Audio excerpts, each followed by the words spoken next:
Halo, selamat pagi, selamat bertemu kembali Sobat IT di seluruh Nusantara. Program yang membahas tentang seputar dunia informatika. Masih bersama dengan Pak Kompi. Kali ini kita akan coba menjawab pertanyaan dari beberapa subscriber kita tentang apa saja sih mata kuliah yang diajarkan di teknik informatika. Berikut adalah penjelasan dari Pak Kompi.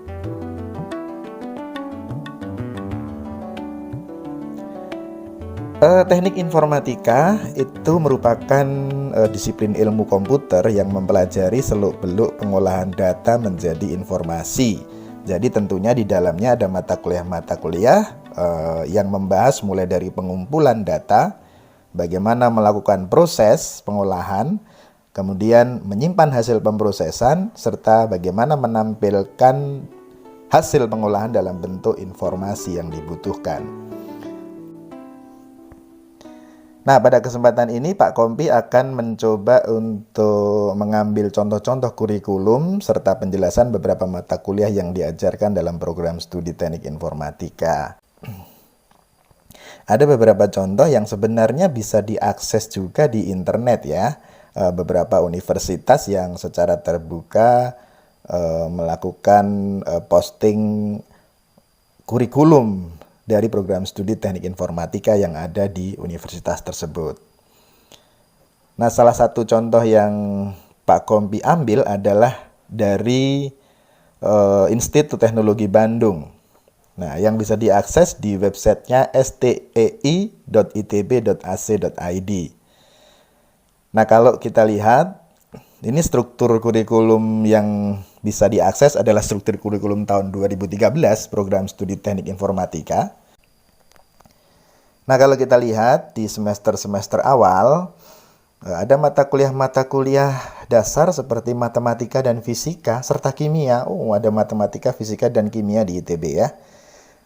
Kemudian mulai masuk ke pengenalan teknologi informasi. Nah, kemudian ada dasar-dasar pemrograman di semester 2 kalau kita lihat. Kemudian semester 3 mulai masuk ke algoritma dan struktur data. Nah, ada mata kuliah matematika diskrit dan logika informatika. Kemudian, semester 4 ada pemrograman berorientasi objek. Kemudian ada sistem operasi juga, basis data, dan mulai masuk ke dasar rekayasa perangkat lunak. Kalau semester 5 sudah mulai spesifik ya mata kuliahnya, misalnya ada pengembangan aplikasi pada platform khusus. Nah, di sana juga ada manajemen proyek perangkat lunak, kemudian interaksi manusia dan komputer. Nah, semester 5 sudah mulai mendapat kecerdasan buatan atau intelijensi buatan atau AI. Nah, ini semester 7 dan 8 ini semester akhir di tahun keempat. Nah, karena program studi sarjana tentu ditempuh dalam waktu 4 tahun ya. Nah, di sana diisi kerja praktek, tugas akhir, dan beberapa mata kuliah pilihan sepertinya. Nah, mata kuliah pilihan sendiri ada cukup banyak yang bisa kita lihat. Ada kriptografi, pemodelan dan simulasi, ada aplikasi terdistribusi. Nah, ada lagi mesin learning, poin 18, angka 18, masuk ada mata kuliah pilihan pembelajaran mesin, itu mesin learning. Kemudian ada juga 20 interpretasi dan pengolahan citra atau image processing semestinya. Nah, ini mata kuliah pilihan yang ada di program studi informatika di Institut Teknologi Bandung untuk kurikulum tahun 2013.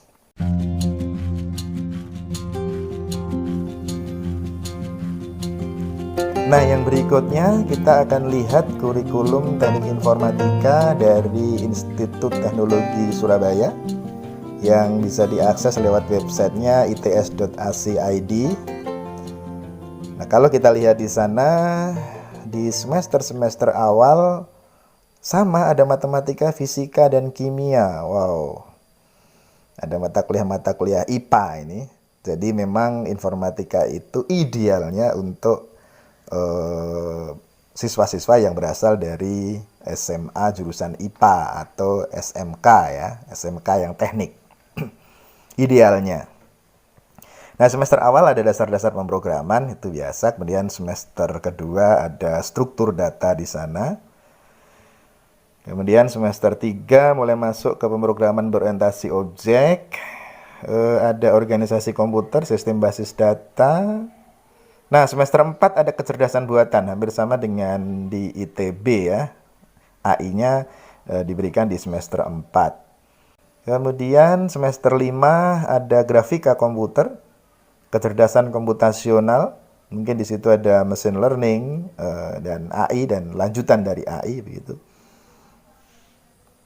Semester 6 ada interaksi manusia dan komputer, pemrograman jaringan, teori graf dan otomata ya. Kemudian semester 7 nah ada teknopreneur dan mata kuliah pilihan. Hampir sama dengan ITB juga, mata kuliah pilihan ada di tahun-tahun terakhir ya, karena sudah masuk penjurusan dia. Nah, itu mata kuliah yang ada di Institut Teknologi Surabaya. Nah, kita juga bisa lihat sebenarnya di website-website yang lain kita bisa akses kurikulum semacam ini bisa dibuka di website program studi teknik informatika di universitas-universitas yang lain. Tetapi memang tidak semua universitas memaparkan kurikulumnya secara lengkap di dalam websitenya.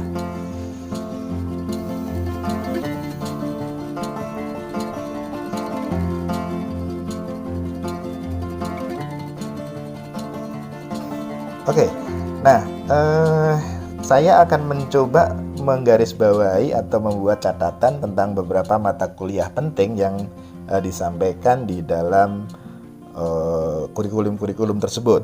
Saya akan coba bahas beberapa mata kuliah saja karena tidak mungkin kita membahas semua mata kuliah di situ.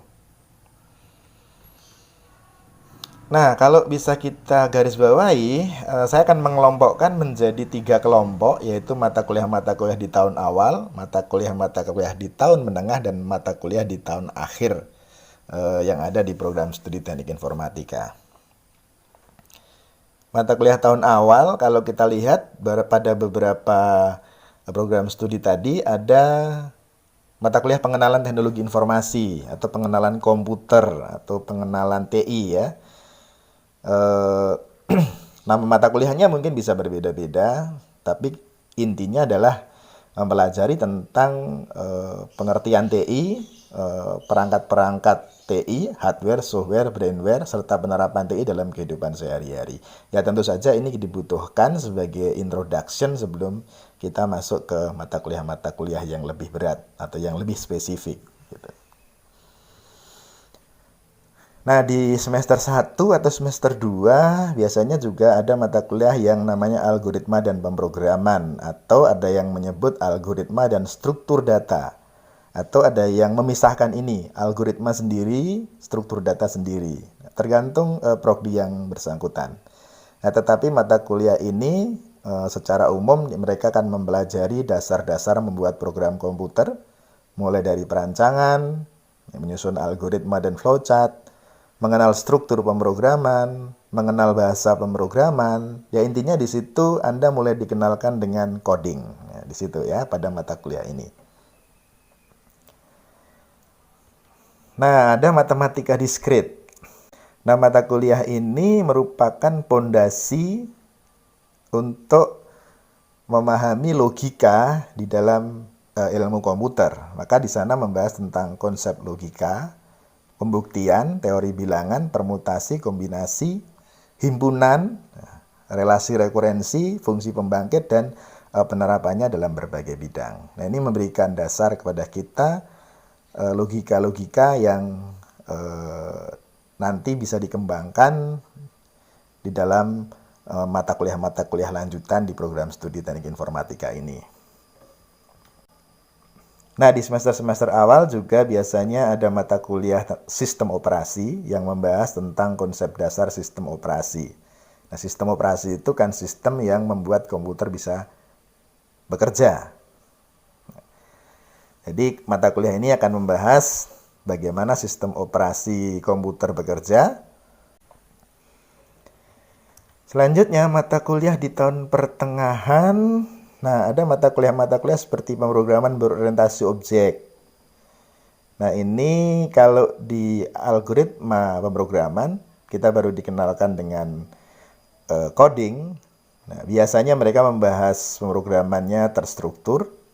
Nah, tetapi untuk pemrograman berorientasi objek ini sudah lebih khusus membahas paradigma tentang pemrograman berorientasi objek. Pengembangan lebih lanjut dari pemrograman-pemrograman yang ada sebelumnya. Juga ada mata kuliah rekayasa perangkat lunak. Nah, mata kuliah ini membahas tentang intinya bagaimana kita mengembangkan perangkat lunak dari awal sampai akhir. Proses-proses apa saja yang harus dilalui di dalam membuat sebuah perangkat lunak itu. Makanya di sana juga membahas konsep perangkat lunak, kemudian bagaimana melakukan analisis, bagaimana melakukan pemodelan, bagaimana melakukan desain, baik desain database, input, output, kemudian bagaimana melakukan implementasi sistem, serta bagaimana melakukan operasional dan membentuk support system untuk sistem yang dikembangkan. Kemudian ada juga mata kuliah jaringan komputer, itu mempelajari tentang konsep dasar jaringan komputer, peralatan apa saja yang dibutuhkan, serta bagaimana merencanakan, membuat, dan menganalisa sebuah jaringan komputer. Ada juga grafika komputer. Nah, grafika komputer ini memberikan dasar tentang bagaimana grafis di dalam komputer itu bekerja. Maka kita akan belajar garis, kurva, teks, pewarnaan, transformasi, pencahayaan. Nah, sampai pada pemodelan grafik 2 dimensi, 3 dimensi biasanya. Mata kuliah berikutnya adalah interaksi manusia dan komputer. Jadi ini akan membahas tentang konsep-konsep interaksi manusia dan komputer. Sehingga kita bisa membuat perangkat komputer ini nanti bisa berinteraksi dengan baik dengan penggunanya. Ya, maka di sana bagaimana membuat piranti interaktif, bagaimana membuat ragam dialog interaksi antara komputer dengan penggunanya, bagaimana desain input, desain output, desain presentasi, dan sebagainya akan dibahas di dalam mata kuliah ini. Nah, di tahun pertengahan agak akhir-akhir biasanya ada mata kuliah tentang kecerdasan buatan. Nah, mata kuliah ini akan memahami tentang konsep kecerdasan buatan, yaitu bagaimana cara membuat komputer menjadi cerdas seperti manusia. Nah, konsep-konsepnya dibahas di situ. Untuk tahun akhir itu biasanya kita sudah masuk di dalam konsentrasi.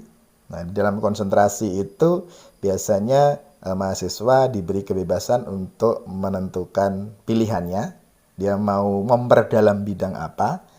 Nah, maka mata kuliah konsentrasi ini biasanya sudah mata kuliah yang tingkatnya lanjut ya. Misalnya ada kriptografi, itu sistem penyandian di dalam komputer, bagaimana mengamankan komputer. Nah, kemudian sistem terdistribusi, nah, bagaimana mesin learning. Kemudian ada juga pengolahan citra. Jadi mata kuliah ini biasanya memang berisi mata kuliah yang sudah. Nah, tentu saja di mata kuliah tahun akhir ini mahasiswa harus mengerjakan kerja praktek dan skripsi. Jangan lupa pantengin terus channel kebanggaan kita, The Way Channel. Sampai ketemu dan terima kasih.